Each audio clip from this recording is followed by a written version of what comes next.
Dismayado ang Center for Media Freedom and Responsibility sa hiling ni Ombudsman Samuel Martires na wag nang isapubliko ang mga audit report ng Commission on Audit. Kahapon, inudyok niya Martires ang Kamara na alisin na sa provisions ng General Appropriations Act of 2024 ang mandatory publication of COA reports. Ito, i-context muna natin. Kasi sinabi kabon ni Martires, itong ombudsman, sinasabi niya, alam niyo yung mga COA report? Kasi di ba yearly yan? Merong COA report about this department, itong department na to kulang ng ganito, bla bla bla. Itong department na ito, maayos ang kanilang pagpresenta ng COA, bla bla bla. Okay? Yun ang sabi. Ngayon, ang sinasabi ni ombudsman, ni Martires, sinasabi niya, tanggalin na yan, COA report na yan kasi minsan nami-misquote. Minsan porket kulang, sinasabi kaagad ng taong bayan na corrupt na kaagad yung departamento na yon. Correct. Tama naman siya doon.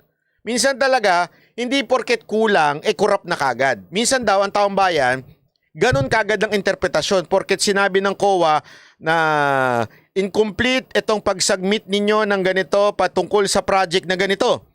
Sasabihin kaagad ng mga netizen, corrupt kang secretary ka, walang kwenta ka, bla bla bla, ganyan kaagad. Hindi natin maiwasan, meron talagang mahina pala, hindi magaling. Mahina ang pag-unawa, may maganong tao talaga. Ang akin, wag naman tanggalin yung COA report.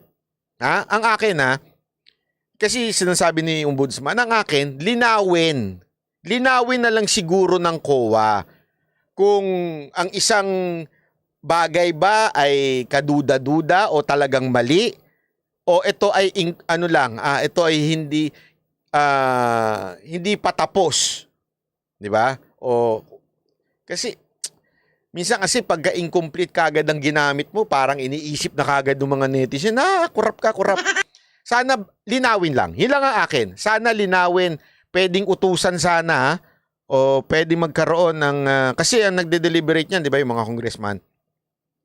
Sana linawin lang nila na sabihan nila ang COA na na ipaliwanag ng maigi kung ano yung kulang doon sa pinasa ng bawat departamento.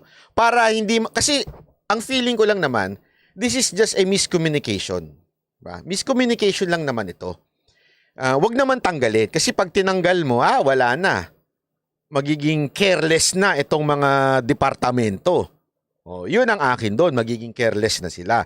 Pero maganda rin naman, na tama rin man yung punto ni ombudsman na linawin para siguraduhin na hindi ibig sabihin may discrepancy. Linawin lang yun. Yun lang sa akin po. Sana lang po ganun po ang mangyari dito sa COA kasi minsan pagka medyo malabo, lalo na hindi naman ganun kadali yung mga terminology ginagamit nila, minsan ginagamit ng kalaban. Usually ng opposition, ginagamit yan to hit the department. Sana, kaya ako minsan ingat ako dyan kasi naalala ko nung time na panahon ni PRRD, laging meron niyang COA ganito.